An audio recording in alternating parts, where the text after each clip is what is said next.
अच्छा, व्हिडिओ नाही. ठीक आहे, सगळं आपापलं सोयीचं पाहून आले. कॅमेराचं पाहते, बोलणाऱ्याचं पाहते. ठीक आहे, काय प्रॉब्लेम नाही. हां हां. संपूर्ण विश्वाला आपल्या करुणा आणि मैत्रीने व्याप्त करणारे महाकारुणिक तथागत गौतम बुद्ध, ज्या महामानवानी केवळ धम्म नाही दिला तुम्हाला, तर आपल्या संघामध्ये सर्वप्रथम सांसदीय प्रणालीच्या सरकारचं प्रारूप ज्यांनी अंमलात आणलं, बुद्धाच्या संघामध्ये पहिल्यांदा, आणि सिद्धार्थांनी जे डिबेट केलं संथागारमध्ये पाण्याच्या प्रश्नावरून, शाक्य आणि कोलियातल्या त्या रोहिणी नदीच्या पाण्याच्या वाटपावरून जो तिथे प्रश्न उद्भवला होता, त्या प्रश्नावरती सिद्धार्थानं त्या संथागारच्या हॉलमध्ये, संथागार म्हणजे संसद त्या काळातली, शाक्यांचं जे राज्य होतं ते गणतंत्र होतं, डेमोक्रेटिक रिपब्लिक होतं. जरी राजा असले त्यांचे वडील, तरी सरकारचं स्वरूप जे होतं, सरकार जे चालत होतं ते डेमोक्रेटिक पद्धतीनं चालत होतं, संसदीय प्रणाली चालत होतं. आणि म्हणून सिद्धार्थानं जे डिबेट केलं ते डिबेट, आणि आपली जी बाजू ठेवली त्यांनी तिथे की युद्ध कसं चुकीचं आहे, ते डिबेट जर आपण पाहिलं आणि ऐकलं किंवा वाचलं ते पुस्तकामधून, तर तुम्हाला असं दिसेल की त्या काळातला उत्तम संसदपटू जर कोण असेल तर ते सिद्धार्थ गौतम बुद्ध आहे. कन्व्हिन्स केलं त्यांनी सभागृहाला आपलं म्हणणं. मतदानाला टाकला, हरला तो, एकच स्वतःचं मत स्वतःला भेटलं, सेनापतीच्या बाजूने मतदान झालं सगळं, बाकी आपल्याला माहित आहे. पण डेमोक्रेटिक रिपब्लिकन ही संकल्पना जर कुणाची असेल ती तथागत बुद्धांची आहे. आणि म्हणूनच म्हटलं जातं की Buddhism was not only the revolution. Buddhism ही काही धार्मिक चळवळ नव्हती फक्त, it was more than that. It was greater than the French revolution. Babasaheb Ambedkar has quoted. French रिव्हॉल्युशनची, बुद्धिझमच्या रिव्हॉल्युशनची तुलना जेव्हा बाबासाहेब आंबेडकर करतात, याचा अर्थ आहे की this revolution brought by the Buddhism was the greatest revolution than the French Revolution. It was not only the religious revolution, but it was at the same time social and political revolution. हे बाबासाहेबचे वाक्य मी volume number 3 मध्ये तुम्हाला coat करतोय. याचा अर्थ तुम्हाला तथागत बुद्धाकडे एक केवळ धम्मपुरुष म्हणून नाही बघायचा आहे, तो सगळ्याच क्रांतीला कवेत घेणारा एक महामानव आहे. आणि म्हणून त्या महामानवाला सर्वप्रथम माझं अभिवादन. दुसरे जे आहेत ते डॉक्टर बाबासाहेब आंबेडकर, ज्यांनी या रिपब्लिकन संकल्पनेला जन्म दिला. आणि रिपब्लिकन संकल्पना मी सांगितलं तुम्हाला, ती तथागतापासूनच घेतलेली आहे. जसं liberty, equality and fraternity, Babasaheb Ambedkar has certified that. I have not borrowed these principles from the French Revolution, not at all.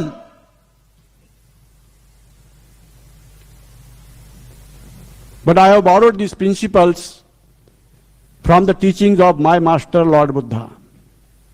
Liberty, equality and fraternity. बाबासाहेबांनी स्वतः सर्टिफाय केलेलं आहे ऑल इंडिया रेडिओवरच्या भाषणामध्ये. त्यामुळे बाबासाहेबाच्या तत्वज्ञानाचे 3च तत्व आहेत, लिबर्टी, इक्वॅलिटी अँड फ्रॅटर्निटी. मग ते संविधानाचं तत्व असो, ते राजकीय तत्वज्ञान असो, ते सामाजिक तत्वज्ञान असो की धार्मिक तत्वज्ञान असो, संपूर्ण बाबासाहेब आंबेडकरांचं तत्वज्ञान फक्त 3च मूल्यांच्या भोवताल फिरत आहे. ते 3 मूल्य म्हणजे लिबर्टी, इक्वॅलिटी अँड फ्रॅटर्निटी. आणि रिपब्लिकन संकल्पना त्यावरतीच आधारित आहे. रिपब्लिकन संकल्पना जी आधारित आहे त्याचा जो बेस आहे तो लिबर्टी, इक्वॅलिटी अँड फ्रॅटर्निटी. म्हणून खुल्या पत्राचं जर तुम्ही प्रारूप जर वाचलं असेल, बाबासाहेब आंबेडकरांनी ब्लूप्रिंट तयार केलेली होती. 13 ऑक्टोबरला दिलेल्या मुलाखतीमध्ये 56 बाबासाहेब लिहिलेलं आहे, रिपब्लिकन पक्षांची माझी घटना तयार आहे. त्यांना विचारलं होतं तुमच्या पक्षाचं काय नाव राहील, तुम्ही पक्ष काढणार आहात का? पत्रकारांनी, माडखोलकरांनी त्यावेळेला पत्र विचारलं होतं. 13 तारखेला मुलाखत इथे झाली आहे. 14ला धर्मांतराचा कार्यक्रम झाला. तेव्हा बाबासाहेबांनी त्यांना सांगितलं होतं, येस, माझ्या भावी पक्षाचं, निर्मित होणाऱ्या पक्षाचं नाव राहील the Republican Party of India.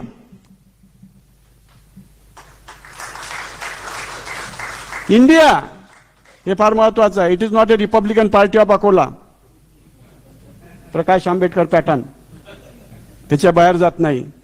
Republican चळवळीचा पहिला मारेकरी, मारेकरीच आहे. कसला वारस, कसला नातू? आम्ही आहो नातू खरे.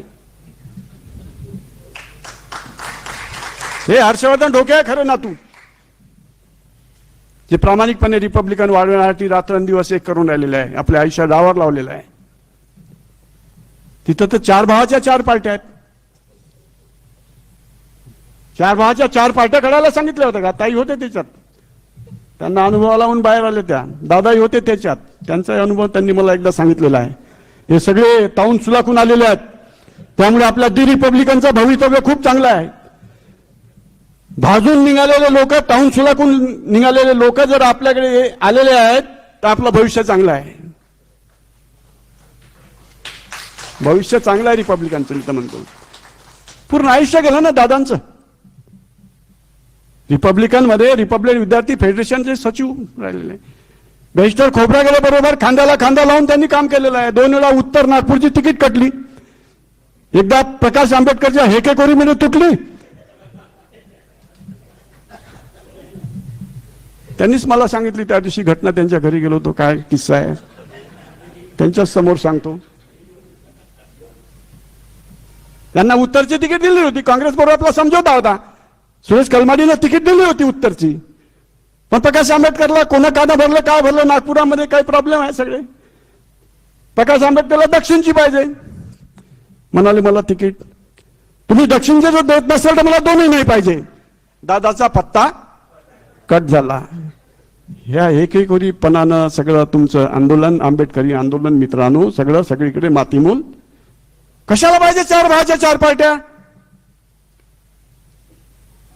4 नातू बाबासाहेबाचे वाटोळं करून राहिलं ना रिपब्लिकनचं. प्रकाश आंबेडकर आहात, राष्ट्रीय नेतृत्वाचे गुण आहेत. करा त्यांनी प्रयत्न रिपब्लिकनच्या बांधणीचा. संपूर्ण भारतभर त्यांनी रिपब्लिकन पार्टी उभी करण्यासाठी धडपड का करू नये? करू शकतो. क्वालिटीज आहेत त्यांच्यात, राष्ट्रीय नेतृत्वाचे गुण आहेत. ते का होत नाही? आणि त्यामुळे दी रिपब्लिकनची जबाबदारी जास्त आहे. म्हणून रिपब्लिकन संकल्पनेचा जन्म देणारे जर कोण असतील ते परमपूज्य डॉक्टर बाबासाहेब आंबेडकर आहेत. 30 सप्टेंबर 1956ला शेड्यूल कास्ट फेडरेशनच्या एक्झिक्युटिव्हची बैठक बाबासाहेबांच्या दिल्लीच्या बंगल्यावरती झाली आणि तिथे ठराव नंबर 2 नुसार निर्णय घेण्यात आला की I am going to dissolve this schedule caste federation. आता तुम्हाला एका जातीय कळपामध्ये राहून चालणार नाही. तुम्हाला ब्रॉड होणं गरज आहे, काढायची गरज आहे. संविधान लिहून झालेलं आहे. त्यामुळे तुमचा कॅनव्हास, राजकीय कॅनव्हास हा तुम्हाला ब्रॉड करावा लागणार आहे. सगळ्या जाती धर्माला समाविष्ट करणारा असा एक बलवंत पक्ष आपल्याला आवश्यक आहे, जो या देशातल्या सर्व माणसाला खऱ्या अर्थानं न्याय मिळवून देईल. असा बलवंत पक्ष आता उभा करणं ही काळाची गरज आहे. प्रस्थापित पक्ष या सर्व आऱ्या वर्गाचे प्रश्न सोडवू शकत नाही. त्यावेळेला काही बीजेपी नव्हती, पण जनसंघ होता. काँग्रेस बलाढ्य पक्ष होता, कम्युनिस्ट पक्ष होता, समाजवादी पक्ष होता, सोशलिस्ट पार्टी होती. पण हे कोणतेही पक्ष तळागाळातल्या माणसाला न्याय देऊ शकणार नाही याची खात्री पटल्यावरती बाबासाहेब आंबेडकरांनी निर्णय घेतला की मला या देश पातळीवरती एक बलाढ्य पक्ष जो काँग्रेसची जागोजागी प्रत्येक ठिकाणी नाकेबंदी करेल, एक विरोधी पक्ष, सशक्त विरोधी पक्ष म्हणून उभा राहील आणि हळूहळू तो या देशाचा सत्ताधारी पक्ष बनेल आणि खऱ्या अर्थानं या सर्व वर्गाला शासनकर्ती जमात बनवेल. यासाठी मला हा पक्ष निर्माण करायचा आहे. साधं काम थोडी होतं हे. बाबासाहेबांची संकल्पना नीट आकलन न झाल्यामुळे आम्ही सगळे गडबडलो, नको तिकडे जाऊन पडलो, इकडे तिकडे. फार मोठा घोटाळा झालेला आहे रिपब्लिकन संकल्पना नीट न समजल्यामुळे, आकलन न झाल्यामुळे. रिपब्लिकनवर येणार होता ना, राम मनोहर लोहियाला जनरल सेक्रेटरी करणार होते बाबासाहेब, स्वतः अध्यक्ष निर्मादित याचे, लिंबाईला कार्यकारी अध्यक्ष, नागागोरे, प्रकायत्रे सगळे लोक येऊन राहिले होते रिपब्लिकन पार्टीमध्ये. म्हणून बाबासाहेब आंबेडकर नावाच्या या महामानवाला अभिवादन करतो. या कार्यक्रमाचे अध्यक्ष आमचे दादा, ज्यांचं संपूर्ण आयुष्य रिपब्लिकन बांधण्यामध्ये गेलेलं, चढवण्यामध्ये गेलं. पण एकदा माणूस रिपब्लिकन झाला तो थांबत नसतो दादा. तुम्ही मधल्या काळात थांबले कशी याच मला नवल वाटते. I am a born Republican and will die as a Republican. Professor Dhoke. माझी प्रतिज्ञा काय आहे? I am born as a Republican and will die as a Republican. कोणत्याही परिस्थितीत मी रणमैदान सोडून जाणार नाही. शेवटच्या श्वासापर्यंत रिपब्लिकन म्हणजे रिपब्लिकन. ही तुमची भूमिका पाहिजे. ही भूमिका जर नसेल तर तुमच्या काम करण्याला काही अर्थ नाही, रिझल्ट काय येत नाहीत. आमच्या भूमिका डळमळीत आहेत. आमच्या भूमिका कशा आहेत? डळमळीत आहेत. तुमच्या भूमिका जर डळमळीत असतील तर प्रश्न सुटत नाही. दादांचं पूर्ण आयुष्य रिपब्लिकनमध्ये गेलेलं आहे. त्यांच्याबद्दल मला अतीव असा आदर आहे.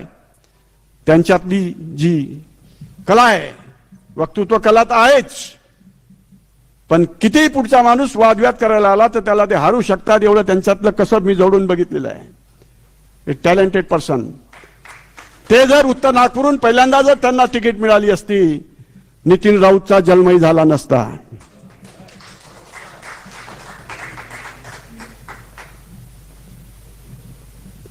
त्यांची तिथे तिकीट कटली आणि नितीन राऊत कळमालीमध्ये तो पोरगा फिरते म्हणे, एक त्या डंगऱ्या लुणावर दाढी वाढलेला तो पहा म्हणे.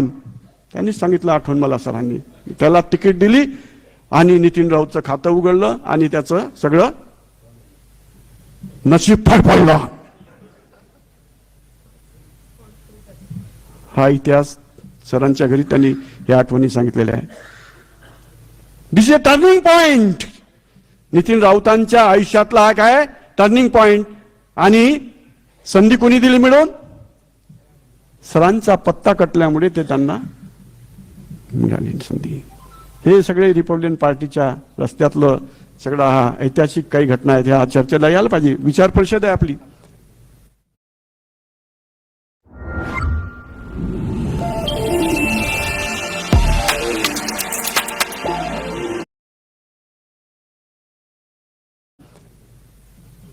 आणि त्यामुळे आपल्याला हा रिपब्लिकन, दी रिपब्लिकनचे सगळे इथे उपस्थित असलेले अध्यक्ष आदरणीय दादासाहेब ताईंचं सुंदर विश्लेषण झालेलं आहे. वंदना ताईंचं सुद्धा, प्राध्यापक निशाताई शेंडे अमरावतीहून आल्या, त्यांनी पण खूप खस्ता खाल्लेले आहेत. भारित बहुजन महासंघात गेलेच कसे मला नवल वाटते जेव्हा नाव ऐकलं तेव्हा. पण आता काय पर्याय नाही ना. लोक म्हणतात बहुजन समाज पार्टीकडे का गेले? जातील नाही तर काय तुमची वाट पाहत बसतील का? किशोर गजबीजी होते ना उभे बीएसपीच्या तिकीटवर, 55,000 मतं घेतली उत्तर नागपूरमधून. आपण जर निष्क्रिय बनू, अजूनही तुम्ही निष्क्रिय जर राहाल तर पुन्हा नवीन नवीन गट आणि नवीन नवीन संघटना निर्माण होणारच आहेत. ते होऊ नये आणि एक अखिल भारतीय स्वरूपाचा रिपब्लिकन पक्ष उभा राहावा म्हणून धडपड आहे हर्षवर्धन ढोकेंची. आणि तरुणांची फळी आहे त्याच्याकडे. तरुणांची फळी ज्याच्याकडे आहे त्याचं भविष्य उज्ज्वल आहे. त्याच्यावर जीव ओढून टाकणारे त्यांचे तरुण साथीदार इथे आहेत. आणि त्याच्यात आहे कॅपॅबिलिटी. मी पाहिलेलं आहे हर्षवर्धन मध्ये. बांधू शकतो. फक्त तुम्ही इथे जे बसलेले आहेत, आमचे किशोरजी गजबी साहेब प्रशासनिक क्षेत्रातल्या अत्युच्च पदावरती ते होते, पण तरी सुद्धा त्यांना रामटेकमध्ये मात दिली. एका कमी शिकलेल्या उमेदवारांनी त्यांना तिथे पराभूत केलेला आहे.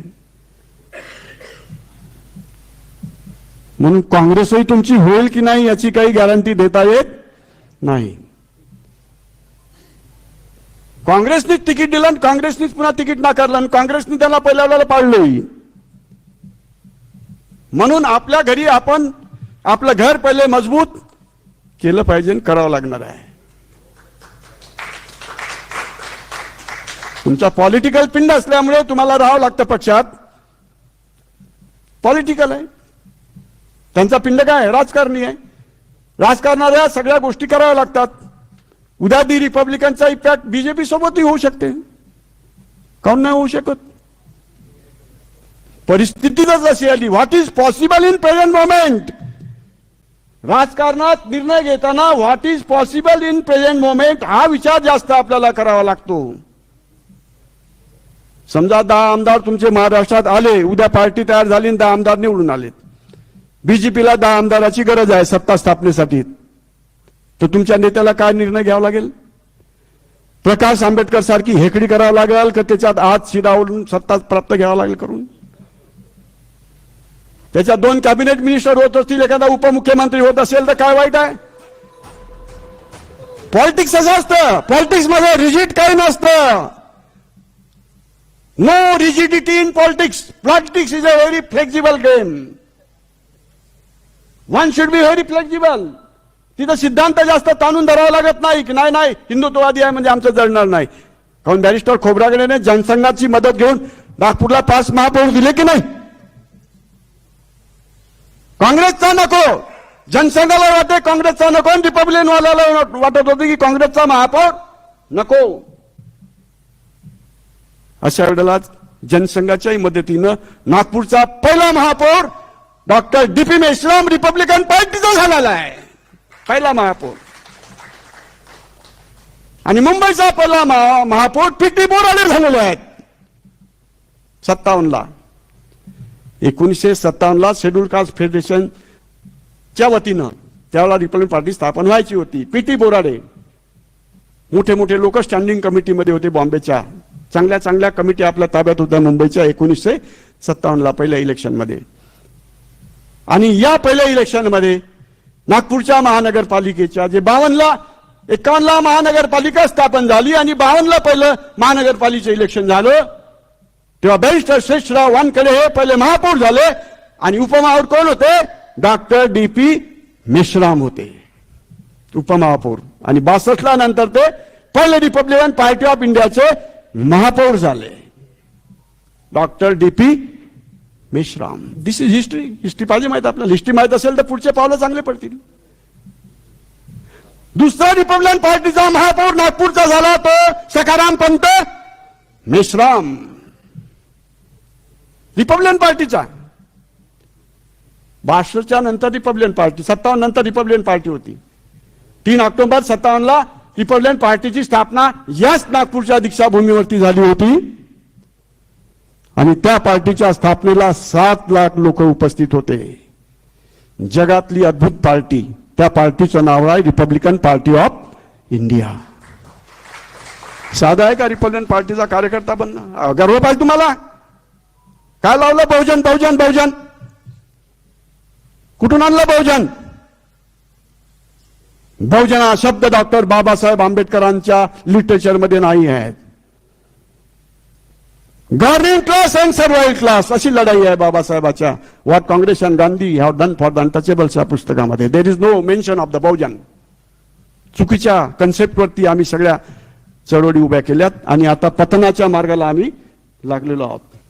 त्याला कारण आहे की आम्ही नीट रिपब्लिकन समजून घेतलेला नाही. तुम्ही सुजान इथे बसलेले आहेत नागपूरचे रिपब्लिकनवरती प्रेम करणारे माझ्या समोर जे नागरिक आहेत हे अत्यंत सुजान आहेत, अभ्यासक आहेत, चिंतक आहेत. त्यांच्या पुढे मी बोलतो आहे, जबाबदारीनं बोलतो आहे. पण आमचं पतन जे झालं ते बहुजन आयडिओलॉजीमुळे झालं. बहुजन आयडिओलॉजी तुमच्याच नागपूरच्या डीके खापर्डेनं कांशीरामला समजवली आणि कांशीरामला पुढे करून बहुजन समाज पार्टी निर्माण केली. तिथून तुमच्या रिपब्लिकनच्या राजकारणाला this is the party, Bahujan Samaj party is the party of the opportunistic people. संधी साधू लोकांचा पक्ष आहे. त्यांचं राजकारण संधी साधूचं असल्यामुळे ते आता पतनाच्या मार्गाला लागलेलं आहे. रिपब्लिकन पार्टीचे कार्यकर्ते, धोतरवाला एक कार्यकर्ता एका समोस्यावरती दिवसभर बूथवरती बसून राहायचा. जेवढे मतदार यादीमध्ये तुमचे मतदान होते ते सगळे संपूर्ण 100% मतदान तुमचं व्हायचं. आणि म्हणून उत्तर नागपूरच्या बालेकिल्ल्यामधून सूर्यकांत डोंगरे आमदार झाले आणि उपसभापती झाले होते महाराष्ट्रात. मत फुटत नव्हते, डिवाइड होत नव्हते. आज सगळे डिवाइड होऊन राहिलेलं आहे. हे डिवायडेशन कसं थांबवावं हा प्रश्न आहे. गटतट कसे मिटवावेत, भयानक मोठी समस्या आहे. सोपं नाही हर्षवर्धन. हे आव्हान जे स्वीकारलेलं आहे तू, हे सतीचं वाण आहे. फार मोठी कस लागणार आहे, काम सोपं नाही आहे. पण सभागृहात बसलेला इथला प्रत्येक रिपब्लिकन माणूस जर कामाला भिडला तर कठीणही नाही आहे. त्या निष्ठेने यावं लागेल. नुसतं ऐकून घरी जाऊन बसावं लागणार नाही तुम्हाला. चांगलं नेतृत्व उभरत असेल, पुढे येत असेल तर त्याला आपण पुरस्कृत केलं पाहिजे, त्याला आपण पाठिंबा दिला पाहिजे. त्याच्या मागे आपण ताठपणे, खंबीरपणे, ताकदीनिशी आपण उभं राहिलं पाहिजे. चांगल्या गोष्टीचं समर्थन का करत नाही आपण? केलं पाहिजे. आपण चांगल्या गोष्टीचं समर्थन ना केल्यामुळे आज बदमाश लोकांचं फावलेलं आहे. बदमाशांची संख्या का वाढत चाललेली आहे आपल्या याच्यात? आपण बोलतच नाही त्यांच्या बदमाशीबद्दल. त्यांच्या बदमाशीबद्दल न बोलल्यामुळे आज बदमाशांची संख्या तुमच्या समाजात जास्त वाढत चाललेली आहे. बोलावं लागेल, पुढाकार घ्यावा लागेल, समोर यावं लागेल. आणि त्या दृष्टिकोनातून आपल्याला रिपब्लिकनची बांधणी करणं फार आवश्यक आहे. केडर कॅम्पला मी 2 केडर कॅम्पला ट्रेनिंग द्यायला गेलो होतो. तरुणांची फौज आहे आणि ऐकण्यास आणि काम करण्यास तत्पर आहेत. हे महत्वाचं आहे. जनमानस तुम्हाला ह्या रिपब्लिकन संकल्पनेनं, विचारानं आणि या प्रोग्रामनी तुम्हाला ढवळून काढायची गरज आहे. जनमानसाचा जर तुमच्यावरती विश्वास एखादा निर्माण झाला तर तुमचा पक्ष हा चांगल्या तऱ्हेनं उभा राहू शकतो. आपण काय गमावलेलं आहे? What we have lost? सर्वसामान्य जनतेचा विश्वास आता नेत्यावरती आणि कुणावरती राहिलेला नाही आहे. परत तो विश्वास तुम्हाला संपादन करणं हे आवश्यक आहे. नंबर 1चं काम पहिल्यांदा तुम्हाला हे करणं आवश्यक आहे. तो विश्वास जर आपण संपादन केला तर पार्टी उभी होऊ शकते. गटतट राहू द्या, काही बिघडत नाही. गटतट येत असतील तर बरोबर घ्या. आता इथे फेडरेशन काढली त्यांनी, मिलिंद पखालेंनी. काय म्हणावं? अरुण गावेंनी तिथे रिपब्लिकन लोकशाही आघाडी तयार केली आणि संयुक्त रिपब्लिकन आघाडी आहेच. आणि चौथा आपला दी रिपब्लिकन आहे की नाही प्रॉब्लेम? आणि 4 भावाच्या 4 पार्ट्या आहेत. तरी बरं झालं विजय मानकर जरा अंडरग्राऊंड आहे. तो काही येऊन नाही राहिला उजेडात. काय झालं काय माहित? विजय मानकर एकदम फ्रंटवरून गायब झाल्यासारखाच झाला. काय झालं तर त्याची आंबेडकर पार्टी, बीडी बोरकर त्याला मोठं खास सुटली. त्यांनी आपली एक पार्टी काढली, पीपल डेमोक्रेटिक पार्टी. बीडी बोरकर बामशेत, वामन बेसामचा बहुजन मुक्ती पक्ष आहेच आहे. जेवढ्या बामशेपचे गट होते त्या सगळ्या गटवाल्यांनी सुद्धा आपल्या पार्ट्या काढलेल्या आहेत. आता याच्यातून तुम्हाला मार्ग काढायचा आहे आणि पुढे जायचं आहे. ही फार मोठी जिकरीची बाब आहे. फार मोठी जिकरीची बाब आहे. त्यांचे चले चपाटे आहेत ना. तुम्हाला जोगेंद्र कवाळेला अंडर एस्टिमेट करता येते का? नाही करतायत. किती तुम्ही स्टेजवर उतरवा, पण पीपल्स पार्टीचे लोक कार्यकर्ते त्यांच्या मागे आहेतच. आठवलेला तुम्हाला अंडर एस्टिमेट करता येते का? लावलंच ना त्याच्या कार्यकर्त्यांना. बाळू घरडेनं आज तिकडे आकाश लामान विनायचाराचं सभा 3 वाजताच लावली बरोबर. 2.5 केले म्हणजे आणखी तुमचे फ्लॉप करायचं दिसते त्याचा हेतू. फटाके लावायचंच कामा नाही. काय करायचं त्या आकाश लामाचं आणि त्या विनायाचार्याचं? त्यांना काय तुमचे आर्थिक प्रश्न सुटणार आहेत का? आर्थिक प्रश्न लामाचे सुटतील, विनाचार्याचे सुटतील, तुमचं काय? पण इमोशनल ब्लॅकमेलिंग करून तुम्हाला गुंतवून ठेवणे हा RSSचा फंडा आहे. व्हाय दे कम टू नागपूर ओनली? प्रत्येक जण नागपुरातच काय येतो? कांशीराम आला नागपूरला चाला, उदित राज आला, रामराज पहिलं नाव, मग उदित राज कुठे आला? नागपूरला. काऊन नागपुरातच काऊन येतात बॉस सगळे लोक? हाही प्रश्नच आहे ना. ते दुसरीकडे का जात नाहीत? त्यांना माहित आहे की नागपूरच्या लोकांना बनवलं एकदा बुद्धू तर आपण सगळ्या देशाला बुद्धू बनवू शकतो, हे त्याचं समीकरण आहे.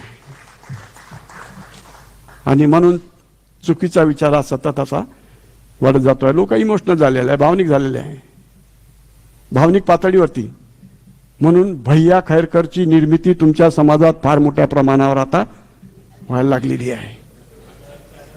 मी एका साईनगरच्या अमरावतीच्या भाषणात म्हटलं की भैया खैरकरले हिशोब मागा पैशाचा. 1-1 लाख रुपये देत, त्यांनी 2-2 तास भाषण दे. 300-300 रुपये लोकांना म्हणे तुम्ही मटण खाता, दरिद्वारले आम्हाला पैसे देत नाही. बहुजन मैत्री संघाले कोणता संघ होता त्याचा, खूप इमोशनल ब्लॅकमेलिंग करून कोर्टगीट टाकून 2-2 महिने 2-2 तास त्याचं भाषण राहायचं आणि लाखो करोडो रुपये त्यांनी जमा केली. म्हणून आता ही प्रक्रिया थांबली पाहिजे, ही प्रक्रिया थांबली पाहिजे असा रिपब्लिकनचा मानस आहे मित्रांनो. नाव घेतो मी डायरेक्ट, त्याला काय प्रॉब्लेम नाही, कारण आहे ना, वस्तुस्थिती आहे. वस्तुस्थिती आपण ऍक्सेप्ट केली पाहिजे. वस्तुस्थिती ऍक्सेप्ट कराल तर पुढे तुमचे पावलं चांगले पडतील. नाही तर पुन्हा पुन्हा पुन्हा पुन्हा तुम्हाला बनवल्या जातं आणि पुन्हा पुन्हा तुमचं शोषण केलं जातं आणि पुन्हा पुन्हा चळवळ ABCD ए मध्येच अटकून राहते. चळवळ पुढे जात नाही, चळवळ पुढे गेली पाहिजे. म्हणून रिपब्लिकन पार्टीचा इतिहास, त्याचं दम्यानं आपल्याला जागरण करण्याची गरज आहे. तो पुन्हा प्रभावीपणे आपल्याला तो मांडणं तुमच्या पुढे आवश्यक आहे.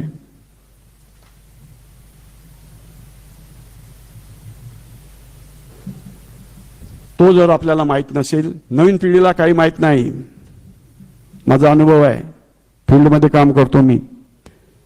फारसा रिपब्लिकन पार्टीचा इतिहास नवीन पिढींना अवगत नाही. जुने माझ्याबरोबर आलेले आहेत, पब्लिकमधले गिराम साहेब आहेत किंवा शेंडे साहेब आहेत, यांना रिपब्लिकन बद्दल खूप माहिती आहे. माझ्यापेक्षा जास्त माहिती असणारे लोक आहेत तिथे, अभ्यासक आहेत, अनुभवी लोक आलेले आहेत. पण तरुणांना त्याचा अजून संपर्क झालेला नाही, म्हणून तरुण लवकर भटकतो, ट्रॅक लवकर सोडतात तरुण. त्या तरुणांना आपण ट्रॅकवरती आणणं आता काळाची गरज आहे. ते काम रिपब्लिकनच्या वतीनं चालू आहे. ही आपल्यासाठी पॉझिटिव्ह नांदी आहे. आणि आम्ही राहू मार्गदर्शकाच्या फळीत. आमच्या ज्यांना आता धावपळ होत नाही, दादा आहे, मी आहे, किशोर गजबेजी आहे, त्यांनी तर डिक्लेअर करून टाकलं आता मला राजकारणात उभं राहायचं नाही. पण असं म्हणून नाही चालणार. राजकारण हा प्रत्येकाच्या आवडीचा विषय झाला पाहिजे, तो नाही आहे. काय करायचं म्हणते राजकारणाची आपल्याला काय देणे घेणं आहे? एखादा ब्राह्मण माणूस म्हणते काय असं, मला राजकारणाचं काही देणं घेणं नाही? पण आपल्या समाजात ही अशी निगेटिव्ह भूमिका खूप मोठ्या प्रमाणामध्ये पेरण्यात आलेली आहे. त्याला सरांनी म्हटलेलं आहे राजकीय साक्षरता किंवा राजकीय निरक्षरता, इलिटरसी, पॉलिटिकल इलिटरसी आपल्या समाजात मोठ्या प्रमाणात आहे. तुम्ही एवढे लोक इथं ऐकायला आले आहेत, तुम्ही पॉलिटिकली लिटरेट आहात म्हणून इथं ऐकायला आले आहेत. तुमच्या मनात कुठेतरी खतखत आहे, तुमच्या मनामध्ये कुठे ना कुठे वाटतं की असा डॉक्टर बाबासाहेब आंबेडकरांचा रिपब्लिकन पक्ष उभा व्हावा, हे तुमच्या मनामध्ये शल्य आहे, ते बोचत आहे. आणि म्हणून तुम्ही इतक्या मोठ्या संख्येने इथं ऐकायला आलेले आहेत. नाही तर आले नसते तुम्ही सुद्धा, पण तुम्ही रिपब्लिकन वरती, बाबासाहेबांच्या संकल्पनेवरती प्रेम करणारे लोक आहात, म्हणून तुम्ही एवढ्या मोठ्या संख्येने इथे आलेले आहेत.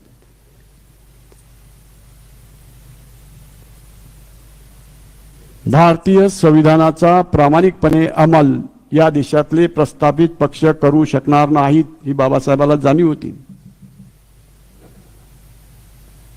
आणि म्हणून त्यांनी ही रिपब्लिकन पार्टी ऑफ इंडियाची संकल्पना आणि तो पक्ष निर्मित करायचं ठरवलं होतं. 67ला विनायक भावे हत्ती चिन्हावर उभा होता. लोक म्हणतात महाराचा पक्ष आहे, महाराचा पक्ष आहे, लोकांना माहित नाही बरोबर. प्रके अत्रेंनी रिपब्लिकन पार्टीचं सभासदत्व स्वीकारलं होतं. मराठाचा संपादक प्रके अत्रे आणि हत्ती चिन्हावरती उभे होते 67ला. बऱ्याच लोकांना माहित नाही. गाडगीळ डॉक्टर कायदे पंडित रिपब्लिकन पार्टीच्या हत्ती चिन्हावरती उभा होता. दत्ता सामंत कामगार नेता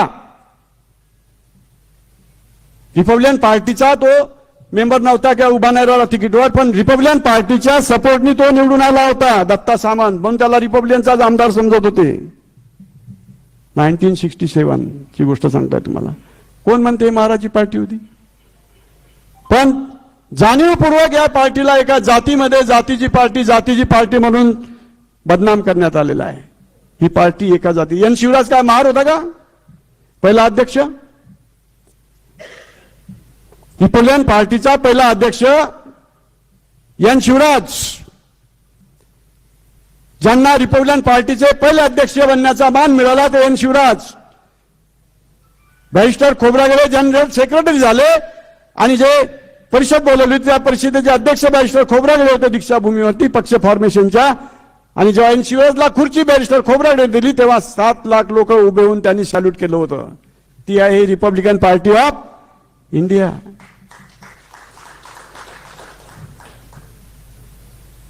फक्त इंग्लंडच्या इंडिपेंडंट लेबर पार्टीला 5.5 लाख लोक हजर होते त्याच्या स्थापनेसाठी. केर हार्डीनं तो पक्ष स्थापन केला त्यावेळेला 5.5 लाख लोक होते. पण रिपब्लिकन पार्टीच्या स्थापनेला 7.5 लाख लोक हजर होते. हा असा जगातला अभूतपूर्व पक्ष आहे दोस्तांनो. आणि म्हणून या पक्षात आलं पाहिजे, काम केलं पाहिजे. त्याच्यासाठी आपलं रक्त आपण दिलं पाहिजे. आणि ते जर तुम्ही मनावर घेतलं बसलेल्या लोकांनी, सगळ्या लोकांनी, नागपुरातल्या सगळ्याच, तर हे होऊ शकतं, शक्य होऊ शकतं. What is not possible? Possible, everything is possible. सकारात्मक आहे, निगेटिव्ह काय नाही. आणि ते व्हावं, तो सुसंवाद व्हावा. पुढे आपण मोठं एक अधिवेशन घ्या. प्रत्येक स्टेटमध्ये रिपब्लिकनला चाहणारे लोक आहेत. मी स्ट्रगल ऑफ द पीपल इंग्रजी मासिक चालवत होतो. ते मासिक सगळ्या पूर्ण भारताच्या प्रत्येक राज्यात जात होतं. त्या मासिकाच्या आधारे मला कळलं आहे की प्रत्येक राज्यामध्ये रिपब्लिकनला चाहणारा मोठा वर्ग आहे. किशोरजी, आपल्याला ते करावं लागेल, काम बांधावं लागेल, त्यांना बोलवावं लागेल, संपर्क करावा लागेल, कॉन्टॅक्ट करावा लागेल. अशी एक भव्य मीटिंग घेऊन पूर्ण राष्ट्रीय स्तरावरचा पक्ष आपल्याला निर्माण करता येतो का याची चाचपणी आपल्याला येत्या काळामध्ये पुन्हा करावी लागणार आहे. आपला शॉर्ट टर्म गोल नको, महानगरपालिका आहे म्हणून आपण हे करतोय असं नको. तुमचा लॉंग टर्म गोल पाहिजे. पक्ष बळकट करण्याचं काम हे लॉंग टर्म गोल आहे. आणि लॉंग टर्म गोलवरती सातत्यानं तुम्हाला काम करण्याची गरज आहे. फक्त नागपुरातल्याच लोकांनी भागणार नाही, महाराष्ट्रातल्याच भागणार नाही. हा पक्ष परत आपल्याला देशव्यापी कसा बनवता येईल यासाठी प्रयत्न होणं ही काळाची गरज आहे. त्यांच्याशी संपर्क साधून आपल्याला एका मंचावरती या लोकांना आणायचं आहे. आणि आपल्यातले जे गटतट आहे त्यांना इन्व्हाइट करून ते आले तर फारच चांगलं आहे. कारण गटतट करून राहिलं की बीजेपी आरामामध्ये निवडून येते. एका मतदारसंघात तुमचे 10 उभे राहिले, बीजेपीचं काम सोपं आहे. त्यांना तेच पाहिजे, ते डिवाइड करतात. काय तर पैसे देऊन उभे केले जातात. पैशानं खरेदी करायची ताकद त्यांच्याकडे आहे. आपल्याकडे काय आहे? आपल्या जे अधिवेशन उभं करायचं तर जेवण ठेवायचं की नाही ठेवायचं, काय किती पैसा येईल, खर्च येईल, प्रॉब्लेम आहे आपला. लोकांना वर्गणी मागावं म्हणतात. काय करणार आहे तुम्ही? काय उजेड पाडणार आहे म्हणतो तुम्ही? एवढे सारे गट आहे, तुमचा कोणता आता उजेड पडणार आहे? कोणते नवीन सेल, कोणता नवीन चार्ज तुम्ही आणणार आहे आता बॅटऱ्या? लोक असे बोलतात. हे निगेटिव्ह करून तुम्हाला डिप्रेस करण्याचं काम करतात काही लोक. तुमची भूमिका सकारात्मक ठेवा. सुरू तर करा. Let it be started first. होईल ना. आणि होऊ शकतं. Nothing is impossible. Nothing is impossible. लिहून ठेवलं पाहिजे आपण. जसं कांशीरामजींनी शिकवलं, आपल्या घराच्या भिंतीवर लिहून ठेवा. शासनकर्ती जमात बनायची आपल्या भिंतीवर लिहून ठेवा. राबवलं जाणी ते सूत्र. हे सूत्र राबवलं, पूर्ण भारत त्यांनी पिंजून काढला, ऑर्गनाईज केला आणि युपी मध्ये शासनकर्ती जमात त्यांनी बनवून दाखवली. होऊ शकतं. बेसिक चुकलं असेल, चुकू द्या. केलं तर ना, म्हणजे आपल्या समोर उदाहरण आहे ना. मी काही तारीफ म्हणून नाही करत बीएसपीची, पण आहे ना. एक माणूस करू शकते तर तुम्ही तर इतक्या मोठ्या संख्येने आहात, तुम्ही का नाही करू शकत? करू शकतो आपण. बी पॉझिटिव्ह. पॉझिटिव्ह जर आलो तर आपण करू शकतो. आणि त्याचा बिगुल नागपुरातूनही आपण फुंकू शकतो. तो फुंकावा लागणार आहे आणि त्याच्यात आपल्याला तन मन धनानं सामील होणं हे काळाची गरज आहे.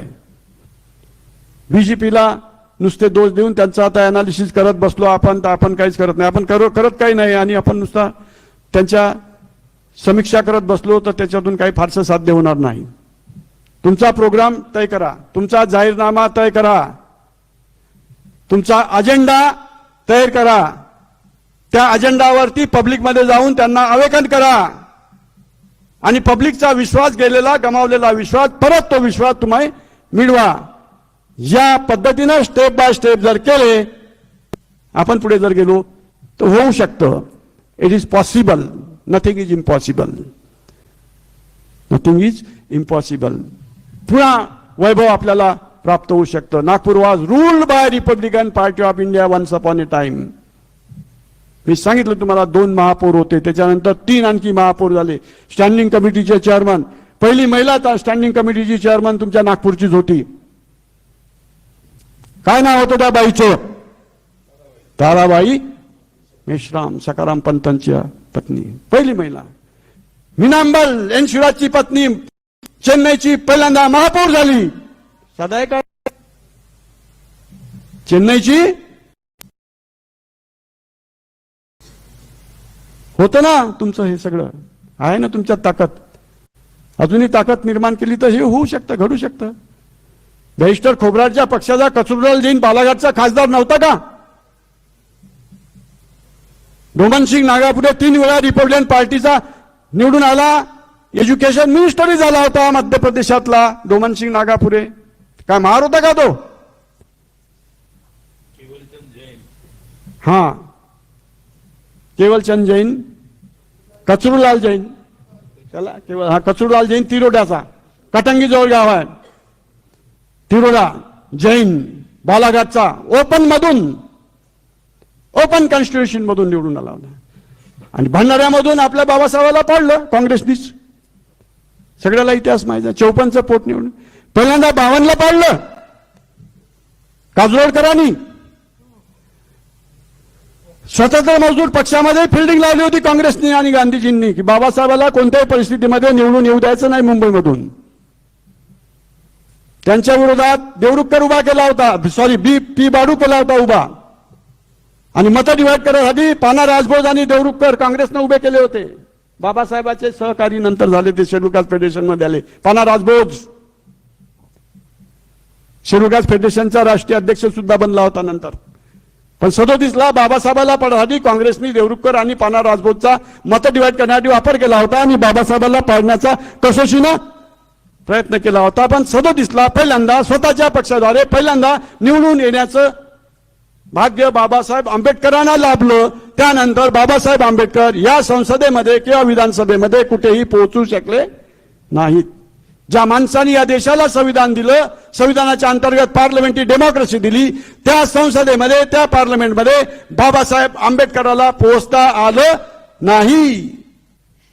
52ला काजोळकरांनी पाळलं आणि 54ला बोरकरांनी पाळलं, पण बाबासाहेब संसदेत पोहोचलेले नाही. त्यामुळे काँग्रेसला बाबासाहेबांनी जडचं घर म्हटलं होतं. जुनी गोष्ट आहे. काँग्रेस एक आहे, जडतं घर आहे. त्याच्यात प्रवेश कराल तुमचं काय खरं नाही. पण व्हॉट इज पॉसिबलच्या थेअरीप्रमाणे एवढं बोलणारे बाबासाहेब आंबेडकर पहिल्या नेहरूच्या मंत्रिमंडळात सामीलही झाले. बाहेर राहिल्यापेक्षा आज जाऊन काही माझ्या लोकांच्या प्रशासकीय कामं मला करता येतील का? प्रशासनात मोक्याच्या जागा जोपर्यंत माझे लोक हस्तगत करत नाही तोपर्यंत या लोकांना न्याय मिळणार नाही. या एका हेतूसाठी बाबासाहेब आंबेडकर काँग्रेसमध्ये सामील झाले. UPSC IAS पोस्ट गजबे साहेब आता झाले IAS ऑफिसर. अशा मोक्याच्या बुरुजावरच्या जागा, टेळणीच्या जागा कॅप्चर करायसाठी बाबासाहेबाला करावं लागलं. आणि मग तुम्हाला माहित आहे 51ला हिंदू कोड बिलावरून त्या पदाला लात मारून ते बाहेरही आलेत. म्हणून राजकारण हे असं रिजिड नसतं, ते सतत बदलणारं असतं. भूमिका आपल्या सतत ह्या बदलणाऱ्या असतात, डायनामिक असतात. पण आपल्या पक्षाची आयडियोलॉजी, सैद्धांतिक बाजू इंटॅक्ट ठेवून ते पॅक्ट करावे लागतात. अनकंडिशनल पॅक्ट करू नयेत. आता अनकंडिशनल पॅक्ट होऊन राहिले अलीकडे, हे भयानक घातक आहेत. काहीच नाही मागत. अनकंडिशनल पॅक्ट, एखाद्या मुलाला महामंडळ भेटलं अनकंडिशनल पॅक्ट, बाकी समाजाचं काही देणं घेणं नाही. लाल दिव्याची गाडी भेटते आठवले साहेबाचा अनकंडिशनल पॅक्ट. पोट्याले स्कॉलरशिपा भेटत नाही. सामाजिक न्याय डिपार्टमेंटचा एवढा केंद्राचा मिनिस्टर तुमचा असताना तुमच्या उच्च शिक्षणातल्या स्कॉलरशिपा वगैरे सगळ्या नष्ट केल्या जातात. धडधड सामाजिक न्याय डिपार्टमेंटचा निधी हा लाडक्या बहिणीकडे वळवला जातो, जेव्हा की तुमचा केंद्रामधला सामाजिक न्याय डिपार्टमेंटचा मंत्री आठवले आहे. This is happening. आणि म्हणून तुमची ताकद तुम्हाला पैदा करावं लागेल. Babasaheb had sed again that Congress will give you offices but not power. फार महत्वाचं आहे sir. Congress will give you offices but not power. आणि म्हणून बाबासाहेब म्हणाले होते तुमची पॉवर तुम्हाला स्वतःच तयार करावी लागेल. आणि ती पॉवर निर्माण करण्याचं पॉवर हाऊस आहे रिपब्लिकन पार्टी ऑफ इंडिया. हे पॉवर हाऊस आपल्याला प्रभावी करावं लागेल, सशक्त करावं लागेल, तर ते होऊ शकतं. आणि हे पॉवर हाऊस जर तुम्ही केलं, नाही तर मग या घटनेचा प्रस्तावना वाचायला लावतात आपले इजड खोबरागडे, नुसते ठेवलं गुंग करून वाचत बसा प्रस्तावना. काय करायचं प्रस्तावना वाचून? प्रस्तावना वाचून करायचं काय? नुसते त्याच्यातच गुंगात लोक. अरे प्रस्तावनेचा अंमल करणारे लोक कसे निर्माण केले जातील याच्यावरती मंथन करायला पाहिजे इजड खोबरागडे साहेबांनी. नाही का सर? ती नाही होत. अमुक अमुक करून टमुक टमुक नसन तसन तसन. अबे त्यानं काय होणार आहे फालतू? हिटलर करत होता, बरोबर आहे. हे काय हिटलरशी लावली? अरे संविधानाचा अंमल करणारे शासनकर्ते जमात बना. शेड्यूल कास्ट फेडरेशनचं कानपूरचं भाषण आहे बाबासाहेब आंबेडकरांचं. संविधानाचा अंमल करणारी शासनकर्ती जमात निर्माण करायची आहे. उच्च कॅरेक्टरचे धनी असणारे लोक, विवेकवादी लोक, विज्ञाननिष्ठ लोक मला या देशाच्या संसदेत आणि या देशाच्या विधानसभेमध्ये पाठवायचे आहेत. आणि तेही रिपब्लिकन पार्टी ऑफ इंडियाच्या द्वारे पाठवायचे आहेत. हे मिशन आहे बाबासाहेब आंबेडकरांचं. चरित्रवान, हायली इंटेलेक्च्युअल, हायली इंटेलेक्च्युअल. लेचेपेचे नाही पाहिजे. बसले संसदेत गेले ना, आलून भालून कालू कविता कोण झाले. शाळेला काय ते संसद म्हणजे कवी संमेलनाचा मंच होत आहे. तुमचा रिपब्लिकन पार्टीचा नेता जोकर म्हणून साबित झालेला आहे. आठवलेला काय समजतात सगळे संसद मधले लोक? ही टीम ॲज ए जोकर. असे जोकर पैदा करायला बाबासाहेब आंबेडकरांनी सांगितलं नव्हतं. संसदेत कवी संमेलनाचा मंच नाही मित्रांनो. तिथे इंटेलेक्च्युअल पॉवर पाहिजे तुमच्याकडे. तुमचा रिपब्लिकनचा खासदार हा अत्यंत बुद्धिवादी राहील, जो विरोधाची नाकेबंदी जागोजाग करेल आणि पाहिजे हवा ते बिल पारित करून घेईल आणि त्याची जागोजाग अडवणूक करेल, असा तुमचा विद्वान राहील, विवेकी राहील आणि उच्च कॅरेक्टरचा धनी राहील. आणि याच्यासाठी मी रिपब्लिकन पार्टी ऑफ इंडिया करतो. पूर्ण भारताच्या राजकारणातले संसदेतले प्रतिनिधी आपल्या समाजाचे नाही, हे देश चालवणारे लोक अत्यंत उच्च कॅरेक्टरचे धनी असावेत. शीलाची जरूरत मानलेली होती केटी शहाच्या अमेंडमेंटवरती. केटी शहाने अमेंडमेंट मानली होती, कमीत कमी तो उभा राहणारा संसदेचा खासदार हा BA तरी असावा. बाबासाहेब म्हणाले या क्वालिफिकेशनची काही गरज नाही आहे. Mister KT Shah, you talk about the seal, you talk about the seal. त्याची जनमानसाच्या कल्याण करण्याची त्याच्या मनात करुणा आहे की नाही आहे? त्याच्या मनात ती करुणा जर नसेल तर तो काही कामाचा नाही आहे. किती लोक असे निवडून जाऊ द्या, असे बोगस. आता तर अर्धी संसद क्रिमिनलनं भरलेली आहे, मोठे मोठे खटले आहेत. 150-200 लोक कसे आहेत की ज्याच्यावरती भयानक मोठ्या स्वरूपाचे गुन्हे दाखल आहेत, अशी लोक आज संसदेमध्ये गेलेले आहेत. साधू साधू काय काय आज त्याचा महापूर आलेला आहे. हे लोक तुमच्या तळागाळातल्या सगळ्या जनतेचे प्रश्न सोडवू शकतील काय? चरित्र्याचा काय अभाव आहे. आणि म्हणून पहिली कसोटी राहील नेत्याला रिपब्लिकन पार्टीच्या, he should be very highly intellectual. Barrister Khobragade intellectual होते, बॅरिस्टर होते. बाबू हरदास आवडे इंटेलेक्च्युअल होते, ऍडव्होकेट इंटेलेक्च्युअल होते. हे 2-3च नेते दिसतात रिपब्लिकन पार्टीच्या नावावर जे खऱ्या अर्थाने इंटेलेक्च्युअल होते. बाकी तर मग हातपाय तोडो, पैर तोडो, त्यांना काय होणार आहे? इंटेलेक्च्युअल होते बाबू. बाबू हरदास आवडे जर वारले नसते ना 71ला, आपल्या आंबेडकरवादी रिपब्लिकन पार्टीला बॅरिस्टर खोब्रागडेच्या पक्षामध्ये सामील केलं होतं 71ला. आणि बॅरिस्टर खोब्रागडे मोठा उदार दिलाचा माणूस, त्यांनी लोकसभेचं तिकीट कुणाला दिलं 71ला? आवडे बाबूला दिलं, उभं केलं. आणि त्या समारनालयाच्या काठावर तिथल्या सभेमध्ये तीव्र झटका येऊन आवडे बाबूंना हृदयविकाराचा झटका आला आणि ते वारले. तिथून तुमच्या रिपब्लिकन आंदोलनाला कलाटणी बसली. ते जर वारले नसते तर बॅरिस्टर खोब्रागडे आणि बाबू हरदास आवडे हे जर एकत्र राहून राजनीती जर पुढे गेली असती तर बहुजन समाज पार्टी नावाचा पक्ष जन्माला चालला नसता. मित्रांनो, जन्माला चालला नसता. हा भुलट्यांचा पक्ष कधीच नसता आला. रिपब्लिकन पार्टी शिखराला जाऊन पोहोचली असती आणि या देशाची शासनकर्ती जमात बनवण्यासाठी ही पार्टी कामी आली असती. पण आवडे बाबूंचा तिथे हकनाक हृदयविकाराचा झटका नाही झाला आणि तिथून तुमच्या रिपब्लिकन पार्टीला सगळी लटणी बसली. त्याच वर्षी मग दादासाहेब गायकवाड पॅरालिटिक झाले, दुसरा एक खंबा कोसळला. 64च्या भूमिहीनाच्या आंदोलनामध्ये एन बाबू शिवराज हार्ट अटॅकनं वारले. 7 दिवस दिल्लीच्या कानाकोपऱ्यात फिरून संसदेला घेराव करण्यासाठी हा माणूस रात्रंदिवस तिथे फिरत होता. कोण? यान शिवराज, रिपब्लिकन पार्टी ऑफ इंडियाचा पहिला अध्यक्ष. 7 दिवस दिल्लीला तळ ठोकून होता. संसदेला घेराव करायचा होता 1 ऑक्टोबर 64ला. आणि ती दगदग आणि ते पोटतिडीक, ते त्याग, ते समर्पण एन बाबू शिवराज कोण शिकायला पाहिजे. आपल्या तरुण कार्यकर्त्यांनी, सगळ्या रिपब्लिकन कार्यकर्ते ज्याला बनवू इच्छितात त्यांनी ते त्याग, समर्पण, तगमग, तळमाड एन बाबू शिवराज करून आपण शिकलो पाहिजे. राव बहादूर शिवराज करून एन बहादूर करून शिकलो पाहिजे. 29 सप्टेंबरला हृदयविकारानं मृत्यू झाला. 1 तारखेला घेराव आहे संसदेला 64चा भूमिहीनाचा सत्याग्रह आणि 29ला मृत्यू झाला.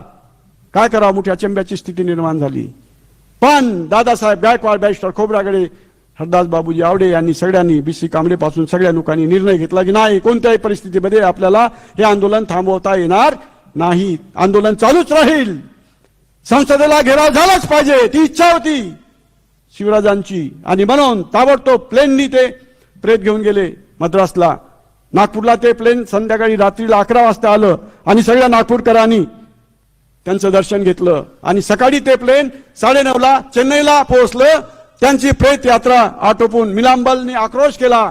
तो आक्रोश पाहून सगळे रिपब्लिकनचे धुरंधर नेते हेलावून गेले आणि मिलांबन म्हणाल्या, हा 1 ऑक्टोबरचा जो घेराव आहे, हा घेराव यशस्वी करताना जर त्यांना मरण आलं असतं तर मला बरं वाटलं असतं. हे नेत्यांनो, तुम्ही ताबडतोब परत जा. आणि त्यांची इच्छा होती की हा 1 ऑक्टोबरला घेराव झालाच पाहिजे. ती त्यांची इच्छा तुम्ही पूर्ण कराल, ती खरी आदरांजली एन शिवराजला होईल. त्यांची पत्नी मिलांबल म्हणाली होती. हा त्याग, हे समर्पण, हे बलिदान साधं नाही आहे. हा इतिहास आपल्याला माहीत पाहिजे आणि तो सांगावा लागणार आहे. रिपब्लिकन लोकांना जागृत करण्यासाठी आणि तुमच्याकडे खेचण्यासाठी तुम्हाला वारंवार तो सांगावा लागणार आहे. जुन्या जागत्या लोकांना तो माहीत आहे, पण नवीन पिढीला तो माहीत नाही. नवीन पिढी जर तुम्हाला आकृष्ट करायची असेल तर हा इतिहास तुम्हाला धडाक्यात मांडणं हे काळाची गरज आहे. तो घेराव झाला संसदेला. लाल बहादूर शास्त्री प्रधानमंत्री होते, गुलजारीलाल नंदा गृहमंत्री होते, हुकुम सिंग लोकसभेचे सभापती होते. तीनही लोक आले, त्यांना निवेदन दिलं मागण्याचं आणि 7 लाख एकर जमीन भूमिहीनांना देण्याचं तिथे मान्य करण्यात आलेलं होतं. त्यापैकी फक्त 2 लाखात दिलं. बेईमानी केली तिथे काँग्रेस सरकारने, तुमच्याशी बेईमानी नेहमी केलेली आहे. किती लोक 2 लाख एकर जमीन वाटण्यात आली. 7 लाखाचं प्रॉमिस केलेलं होतं आणि मग परत जेल भरो झाला 6 डिसेंबरला. तो इतिहास तुम्हाला माहित आहे सगळ्यांना, मी तो इथे रिपीट करत नाही. लहान मुलं बाळं, पोटात मुलं आहेत अशा बाया, काके छोटे छोटे मुलं घेऊन 3 लाख लोक जेलमध्ये गेले. जगाच्या इतिहासामध्ये एवढे लाख लोक जेलमध्ये कधीच गेले नाही. त्या भूमिहीनाच्या सत्याग्रहात 3 लाख लोक जेलात गेले. धान्याच्या गोदामामध्ये लोक ठेवले, जेल कमी पडले, थिएटरमध्ये लोक ठेवावं लागले डांबून. एवढा मोठा 3 लाख लोकांचा जेल भरो न भूत न भविष्य ते कधीच घडून आला नाही. भूमिहीनाचा सत्याग्रह हा रिपब्लिकन पार्टी ऑफ इंडियाचा गौरवशाली इतिहास तुम्हाला जाणून घ्यावा लागेल. माहित आहे सगळ्यांना, पण तो तुम्हाला सांगणं आवश्यक आहे. तरुण तुमच्याकडे अट्रॅक्शन करण्यासाठी तुम्हाला ते आवश्यक आहे. हो, धनगरी होते ना, हा त्याच्या सगळेच होते. एका जातीचे लोक नव्हते त्या मोर्चात. ओबीसी होते. लोक म्हणतात ना ओबीसीचा पक्ष नाही आहे. ओबीसीलाही जमिनी भेटल्या, फक्त महारांना नाही भेटल्या, शेड्यूल ट्राईबला नाही भेटल्या, धनगरांना भेटल्या, सुतारांना भेटल्या. सगळ्या ओबीसीच्या जाती होत्या, त्यांनाही जमिनी मिळालेल्या आहेत. कसेल त्याची जमीन. आणि दादासाहेब गायकवाडांनी नवीन नारा काढला, नसेल त्याचं काय, नसेल त्याचं काय. आणि या आंदोलनाला श्रेय द्यासाठी वर्धेचा विनोबा भावे तयार करण्यात आला. भूदान यज्ञ, त्याला 35 लाख एकर जमीनदारांनी दिली आणि आपल्याला 7 एकरही नाही भेटली. 2 एकर 2000 एकर फक्त त्यांनी 2 लाख एकर वाटली. आणि विनोबाला किती भेटली? 35 लाख एकर भूदान. हे तुम्हाला तुमच्या या आंदोलनाला श्रेय देण्याचे कारस्थान काँग्रेसने केलेले आहेत. म्हणून काँग्रेसनं लय म्हणजे भयानक मोठ्या तुमचा तसा पाहिलं तर सत्यानाश केलेला आहे. तुमच्या रिपब्लिकन चळवळीला संपुष्टात आणण्याचं काम सुद्धा काँग्रेसने केलेलं आहे. हे बोलावं लागणार आहे. तुमचा मराठाही नाही होत ना, कोणीच तुमचा होत नाही, होऊ शकत नाही. किती तुम्ही मान्य करा आणि काही करा. दादाचं उदाहरण आहे, रामटेक मधून पाडलं ना, कोण पाडलं त्यांना? 4-4.5 लाख मतं दिल्यानंतर हे घडलं आहे मित्रांनो. हे घडू नये आणि म्हणून आपल्या ताकदीवरती, आपल्या याच्यावरतीच आपण उभं झालं पाहिजे. आपले पाय बसतो ना, 5-2 मिनिटातच बसतो आता खाली, झालं साहेब. आपल्या बळावरती, आपल्या ताकदीवरती आपल्याला उभं राहण्याची गरज आहे. दाय लॅम्प ऑफ युअर सेल्फ आनंदा, दाय लॅम्प ऑफ युअर सेल्फ. अत्तदीप भव बनो, रिपब्लिकन बनो. अत्तदीप भव बनो यानी रिपब्लिकन बनो, बहुजन मत बनो. तुम बन रहे बहुजन. बाबा साहब ने तुमको बहुजन बनने को बताया था क्या? बहुजन भारत सांगितलं का? मूलनिवासी भारत सांगितला? बाबासाहेब मूलनिवासी भारत सांगितलं का तयार करायला? त्यांनी तर बुद्धिस्ट इंडिया तयार करायला सांगितलं. प्रबुद्ध भारत, बुद्धिस्ट इंडिया. फार सफाय झाला ना, मूलनिवासी वाल्यांनी सफाय केलं ना. चुकीचे काय त्याची कॉन्स्टिट्युशनल सँक्टिटी आहे मूलनिवासीची? What is the constitutional sanctity of Mulnivasi? No sanctity. हे प्रश्न आहेत. तुम्हाला काही लोकांना ते पटणार नाही, रुचणार नाही, पण मी know as truth as truth as untruth as untruth. मी तथागतांचा शिष्य आहो, तथागतांचा वारसदार आहो आणि त्यामुळे तथागतांचा वारसदार असल्यामुळे मी सम्यक वाचा बोलायला मागे पुढे पाहणार नाही. सम्यक वाचा बोलायचं जे कचरतात, टाळतात ते चळवळ, आंबेडकरी चळवळ चालवू शकत नाही. सम्यक वाचा तुम्हाला बोलणं भाग आहे. कुणाला रुचेल, पटेल, नाही पटेल तो त्याचा भाग आहे, पण सत्य बोलणं सोडू नका. सत्य तुमच्या दरवाजावरती धडका मारते आहे, कार्लाइल म्हणाला होता. पण त्या सत्याची कास तुम्ही कोणत्याही परिस्थितीमध्ये सोडता कामा नये. आणि म्हणून रिपब्लिकन म्हणजे रिपब्लिकन, रिपब्लिकन म्हणजे republican. Buddha was born as a democrat and died as a democrat. मी म्हणतो I was born as a republican and will die as a republican. इथे बसलेल्या प्रत्येकाची हीच भूमिका पाहिजे, प्रतिज्ञा पाहिजे की I am born as a republican and will die as a republican. हे जर होईल तर रिपब्लिकनचं काम खूप सोपं होते. तुम्ही मला या परिषदेमध्ये प्रमुख पाहुण्यांना बोलावलं आणि माझे मतं शांतपणे तुम्ही ऐकून घेतलेले आहेत. वेळही वाढवून घेतलेला आहे हर्षवर्धननी. दादांचं आपल्याला भाष्य ऐकायचं आहे. नाही बोलावं लागणार आहे तुम्हाला. बोलत नाही म्हणून नाही चालणार सर. तुम्हाला बोलणंच भाग आहे. तुम्ही बोलत नाही म्हणाल तर मग कोण बोलल रिपब्लिकनवर? कोण आहे बाबा नागपुरात दुसरं रिपब्लिकनवर बोलणारा? मला दाखवा ना एखादा माईचा लाल. कोई है क्या माई का लाल? आप माई का लाल हो. Thank you very much. जय भीम, जय बुद्ध, जय भारत. Thank you.